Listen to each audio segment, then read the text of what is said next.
Hello everyone, I am Neetu Chauhan. जो मैं आपको लॉ ऑफ क्राइम पढ़ाने वाली हूँ, इंडियन पेनल कोड। आज हम पढ़ेंगे law of crimes Indian penal code. तो इसके बारे में जानने से पहले हम थोड़ा सा लॉ के बारे में बेसिक जान लेते हैं, जो कि क्या होता है basic of law. Basic of law, इसके बारे में जान लेते हैं हम।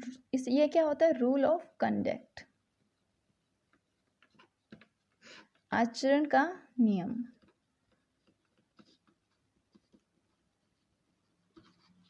एंड सेकेंड होता है हमारा कि recognise and enforce by sovereign authority. Recognise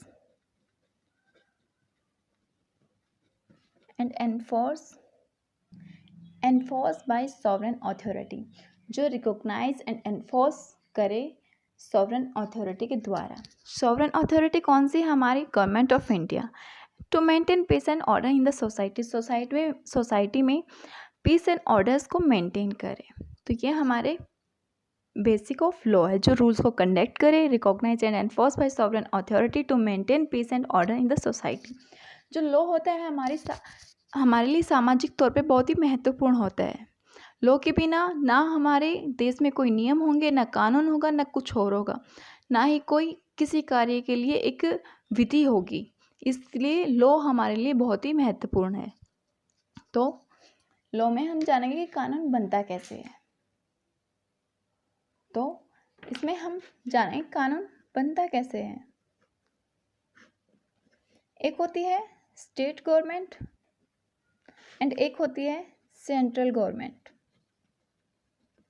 state government में क्या होते हैं? एमएलएज, जो कि हिंदी में हम उनको विधायक बोलते हैं। एंड सेंट्रल गवर्नमेंट में होते हैं एमपीज, जो सांसद होते हैं। और स्टेट गवर्नमेंट में जहाँ कानून बनाए जाते हैं वो कहाँ बनाए जाते हैं? विधान सभा में। और सेंट्रल गवर्नमेंट में जो एमपीज कानून बनाते हैं वो कहाँ बनाते हैं? पार्लियामेंट में। अब देखो, जो स्टेट गवर्नमेंट है, ये जो कानून बनाएगी वो कहाँ पर लागू होंगे? वो ओनली स्टेट्स में लागू होंगे। कहाँ लागू होंगे? ओनली स्टेट्स में। और जो सेंट्रल गवर्नमेंट जो कानून बनाती है, जो कानून पार्लियामेंट में बनता है, वो कानून कंप्लीट हमारी कंट्री पर लगेगा। कंप्लीटली कंट्री पर लागू होंगे वो कानून। और जो पार्लियामेंट में जो कानून बनता है, तो पार्लियामेंट में क्या होते हैं? 2 हाउस होते हैं। 2 हाउस होते हैं, lower house and upper house. It means Lok Sabha and Rajya Sabha. तो जो लोकसभा में होते हैं, जो सदस्य नियुक्त किए जाते हैं, वो क्या होते हैं? डायरेक्टली वोट डाल के किए जाते हैं। डायरेक्टली वोट डाल के किए जाते हैं। और इसमें जो अपर हाउस में जो राज्यसभा में चुनाव नियुक्त किए जाते हैं, वो क्या होते हैं? इनडायरेक्टली चुनी जाती है। और पार्लियामेंट में जो कानून बनता है वो क्या होता है? कंप्लीट कंट्री में लागू होता है। ओके, तो ये हमने जाना थोड़ा सा लॉ के बारे में। अब हम जो पढ़ना है हमें subject law of crimes Indian penal code 1860 section 299 300। तो हम उसके बारे में जान लेते हैं। तो आज हम पढ़ेंगे law of crime IPC Indian penal code 1860 section 299 300। Okay, तो हम अब जानते हैं कि थोड़ा सा बेसिक जान लेते हैं क्रिमिनल लॉ के बारे में कि क्रिमिनल लॉ होता क्या है। So criminal law is the body of law that relates to crime. Criminal law क्या होता है? अपराध का कानून एक ऐसा कानून होता है जो किससे संबंधित है? अपराध से संबंध है। जो किससे संबंध है? क्राइम से। Criminal law is the body of law that relates to crime. Criminal law में जो इंक्लूड्स होते हैं, जो सजा इंक्लूड्स हुई हैं, वो कौन कौन सी होते हैं उसके बारे में हम बताएंगे। जो इसमें बताया गया कि जो अपराध कानून एक ऐसा कानून है जो कि अपराध से संबंधित है, और इसमें वो उन सजाओं का प्रावधान दिया गया है जो कि कानून का उल्लंघन करते हैं, उनको क्या क्या सज़ा दी जाती है, किस अपराध के लिए क्या सज़ा दी जाती है, उसके बारे में हमारे इंडियन पेनल कोड में बताया गया है। तो अब आता है हमारा कि क्राइम कितने प्रकार का होता है। Many types of crime exist. तो अब बताएंगे हम मैनी टाइप्स ऑफ। तो हमारा फर्स्ट आता है वॉयलेंट क्राइम। इट मीन्स हिंसक अपराध।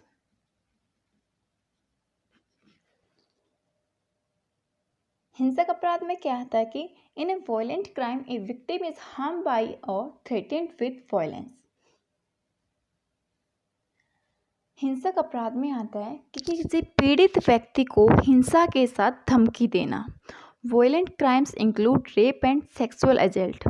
हिंसक अपराध में रेप एंड सेक्सुअल असॉल्ट यौन अपराध भी शामिल है, और robbery and murder and kidnapping, डकैती, मर्डर एंड किडनैपिंग भी इसमें शामिल है।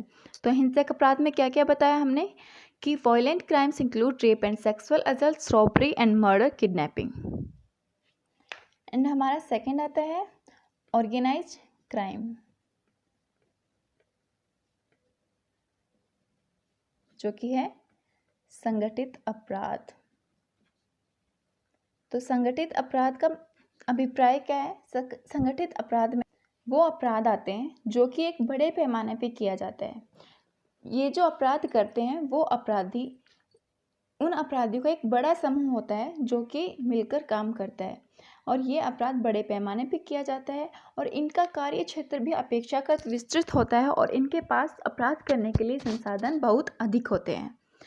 जैसे कि जाली मुद्रा, हमारी कंट्री की जो मुद्रा है, एक बहुत बड़ा समूह मिलकर डुप्लीकेट करेंसी बनाने में लगा रहता है। मतलब कि जो भी अपराधी होते हैं वो एक डुप्लीकेट करेंसी बनाएंगे जिसको रियल करेंसी से मिलाकर पहचान पाना बहुत ही मुश्किल होता है। तो ये भी हमारा आता है संगठित अपराध में, ऑर्गेनाइज क्राइम में।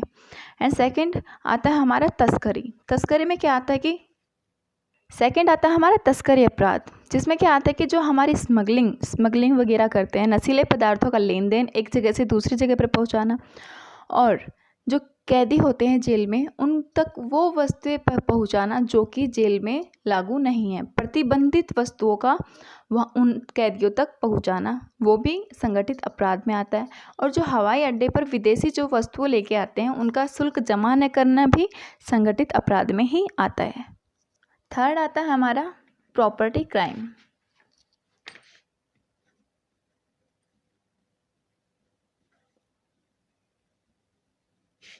संपत्ति अपराध।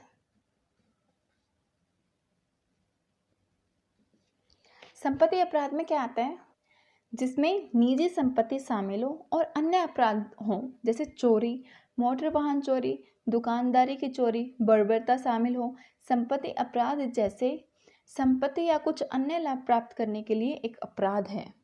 मतलब कि जैसे हमारे पास कोई भी चीज़ हो, हमारी छोटी छोटी बड़ी से बड़ी, तो वो क्या है, हमारी निजी संपत्ति है, और उसको पाने के लिए कोई अदर पर्सन वो अपराध करता है, वो गैर कानूनी तरीके से वो चीज़ लेके जाता है, तो वो क्या होगा, प्रॉपर्टी संपत्ति में आता है,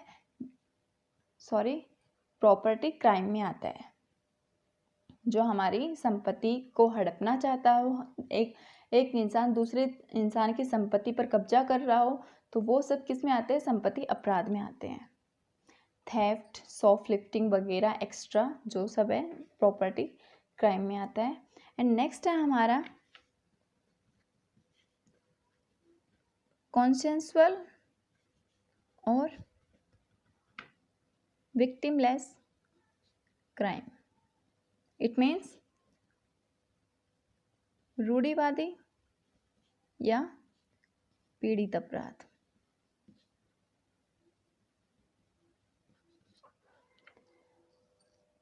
कॉन्सेंसुअल और विक्टिमलेस क्राइम क्या होता है? तो consensual crime is a public order crime that involves more than one participant, जिस क्राइम को करने में एक से अधिक व्यक्ति मौजूद हो, शामिल हो, और वो एक कोई भी गैरकानूनी कार्य करें तो उसको हम क्या कहेंगे, गैरकानूनी कार्य। वो एक ऐसी एक्टिविटी होगी जो कि अनलॉफुल होगी, गैरकानूनी तौर तरीके से किए जाने वाला कार्य। Just like that drug use is typically considered a victimless crime. जो ड्रग का उपयोग करता है वो भी क्या होता है, पीड़ित अपराध, victimless crime. Drugs use A typically considered a victimless crime. जो ड्रग्स का यूज करता है, इस्तेमाल करता है, ड्रग्स का सेवन करता है, तो वो किस में आता है, विक्टिमलेस क्राइम में। एंड जो ड्रग्स का लेन देन करता है, एक या एक से अधिक व्यक्तियों के बीच जब दवाओं का लेन देन हो एक जगह से दूसरी जगह, तो वो किस में आएगा, सामान्य अपराध में आएगा। इट मीन्स कॉन्सेंसुअल क्राइम में आएगा। तो ये हमने कुछ क्राइम्स के बारे में जाना, लेकिन इसमें बहुत सी कैटेगरी में अलग अलग प्रकार के क्राइम्स मौजूद हैं। With in each category many more specific crimes exist. अब हम पढ़ते हैं लॉ ऑफ क्राइम्स। ये तो हमने जो थोड़ा बहुत बेसिक है वो जाना। अब हम पढ़ते हैं law of crimes, Indian penal code 1860 section 299 300। तो जहाँ तक माना जाता है सेक्शन 299 एंड 300 को सेम ही माना जाता है। सेक्शन 299 में जाना जाता है कि इसमें जो अपराध किया जाता है उसमें इंटेंशन नहीं होता, इट मीन्स आशय नहीं होता या इंटेंशन की कमी होती है। लेकिन जो सेक्शन 300 में जो अपराध किया जाता है उसमें फुल इंटेंशन के साथ किया जाता है। तो इसमें पढ़ेंगे हम सेक्शन 299 300 इंडियन पेनल कोड। ठीक है, सेक्शन 299 में जो आता है वो क्या आता है, सेक्शन 299 में कल्पेबल होमिसाइड आता है। और सेक्शन 299 में कल्पेबल होमिसाइड आता है और इसमें अपराधियों को जो सज़ा मिलती है, पनिशमेंट मिलती है, वो किसके तहत मिलती है, सेक्शन 304 आईपीसी के तहत मिलती है। एंड जो सेक्शन 300 है उसमें क्या आता है, मर्डर। और इसमें जो पनिशमेंट का जो प्रावधान दिया गया है सज़ा का, वो सेक्शन 302 में, जहाँ पर ये बताया गया कि death punishment is the one of punishment. तो हम इसके बारे में जानेंगे कि सेक्शन 299 में क्या अपराध हैं और जो अपराध करते हैं उनके लिए क्या क्या सज़ा के प्रावधान दिए गए हैं, और सेक्शन 300 में क्या दिया गया है। तो सेक्शन 99 में है culpable homicide. Culpable it means Kalpa. Kalpa जो वर्ड है वो लैटिन शब्द से लिया गया है। कल्पा का मतलब होता है अपराध, और इससे एक वर्ड निकलता है कल्प्रिट। कल्पा का मतलब अपराध और कल्प्रिट का मतलब अपराध करने वाला। अब हम जान लेते हैं अपराध विधि। भारतीय दंड संहिता 1860 धारा 299 के बारे में। भारतीय दंड संहिता 1860 धारा 299 आपराधिक मानववध, जो कि कल्पेबल होमिसाइड में आता है, जो कि हमने थोड़ी देर पहले पीछे पढ़ा। इसमें क्या आता है, इसकी डेफिनेशन है, जो कोई मृत्यु कारित करने के आशय से या ऐसी शारीरिक क्षति कारित करने के आशय से जिससे मृत्यु हो जाना संभव है। वो कोई भी व्यक्ति है वो मृत्यु करने के आशय से या उस किसी दूसरे व्यक्ति को शारीरिक क्षति कारित करने के आशय से जिससे उसको पता हो कि मेरे ऐसा करने से मृत्यु हो जाना ही संभव है, या वह ज्ञान रखते हुए कि यह संभाव्य है कि वह उस कार्य से मृत्यु कारित कर दे। उसे पता होता है, उसे इस बात का ज्ञान होता है कि अगर मैं ऐसा कार्य करूँगा तो अदर पर्सन की मृत्यु होना ही आवश्यक है या उसकी मृत्यु होना संभाव्य है, फिर भी वो उस कार्य को करता है, तो वह किस में आता है, आपराधिक मानववध में आता है। तो उसे वह क्या कहा जाता है, वह आपराधिक मानववध का अपराध करता है। जैसे हम एक एग्जाम्पल लेके समझते हैं, क्या एक मुर्गे को मार डालने, उसे चुरा लेने के आशय से उस पर गोली चलाकर खै को, जो एक झाड़ी के पीछे है, मार डालता है। खै क्या करता है, एक मुर्गे को मार डालने या उसे चुरा लेने के आशय से उस पर गोली चलाता है, लेकिन गोली लग किसको जाती है, जो खै है, जो झाड़ी के पीछे छुपा बैठा हुआ है, वो मर जाता है उसकी गोली चलाने से। तो यहाँ पे क्या होता है, कै ने गोली चलाकर विधि के विरुद्ध कार्य किया है, वह आपराधिक मानववध का दोषी नहीं है। उसने विधि के विरुद्ध कार्य किया है, लेकिन वह आपराधिक मानववध का दोषी नहीं है, क्योंकि उसका आशय ख को मार डालने का नहीं था। उसका इंटेंशन जो है वो ख को मारने का बिल्कुल भी नहीं था। वो तो मुर्गे को मार डालने या चुरा लेने के आशय से उसने गोली चलाई थी। उसको कोई भी उसे कोई भी अनुभव नहीं था कि ख झाड़ियों के पीछे छुपा होगा या फिर उसको गोली लग जाएगी और उसकी गोली लगने से ख की मृत्यु हो जाएगी। तो उसने ये किसी भी इंटेंशन से ये कार्य नहीं किया, क्योंकि उसका ये ख को मारने का आशय बिल्कुल नहीं था। तो ख का आशय उसको ख को मार डालने का या कोई ऐसा कार्य करने का जिससे मृत्यु कारित करना संभाव्य जानता हो, मृत्यु कार्य करने का नहीं था। तो इसमें क्या आता है कि वो कार्य कुछ और करता है, किसी और इंटेंशन से जाता है, लेकिन हो कुछ जाता है, तो वह अपराध का दोषी नहीं होता, मानववध का दोषी नहीं ठहराया जा सकता। जैसे कि तीन दोस्त हैं, एक मिनट, जैसे कि तीन दोस्त हैं, राम, श्याम एंड सुरेश। अब राम सुरेश को मारना चाहता है। सुरेश जो है वो झाड़ियों के पीछे बैठा है। श्याम गोली चलाता है, लेकिन राम उसको बोलता है कि झाड़ियों के पास गोली चला, और ये सुरेश कहाँ बैठा होता है? झाड़ियों के पीछे छुपा बैठा होता है। राम उसको बोलता है कि वो झाड़ियों के साइड गोली चलाए। सुरेश झाड़ियों के पीछे बैठा है, इस बात का ज्ञान सिर्फ राम को था। श्याम को इस बारे में बिल्कुल नहीं पता था कि सुरेश झाड़ियों के पीछे बैठा हुआ है। राम के कहने पर क्या करता है? श्याम गोली चलाता है और उससे सुरेश की मृत्यु हो जाती है। तो मानववध का दोषी श्याम बिल्कुल भी नहीं होगा, क्योंकि उसका इंटेंशन सुरेश को मारने का नहीं था। उसे ये ज्ञान ही नहीं था कि सुरेश झाड़ियों के पीछे बैठा है। तो मानववध का दोषी कौन होगा? राम होगा। तो इस एग्जाम्पल से हम ये समझ सकते हैं भारतीय दंड संहिता 1860 धारा 299 का क्या अर्थ है। और बाकी क्लासेस हम आगे लेंगे, जिसमें बताएंगे धारा 300 में क्या है और धारा 299 एंड 300 में अपराध और उनके बारे में दी हुई सजा के बारे में क्या क्या प्रावधान दिए गए हैं, इनके बारे में हम आगे पढ़ेंगे। सेक्शन 299 एंड सेक्शन 300 जहाँ हद तक सेम माना जाता है, लेकिन इनके अपराध और सजा के प्रावधान में जो डिफरेंस है वो हम आगे पढ़ेंगे। Thank you.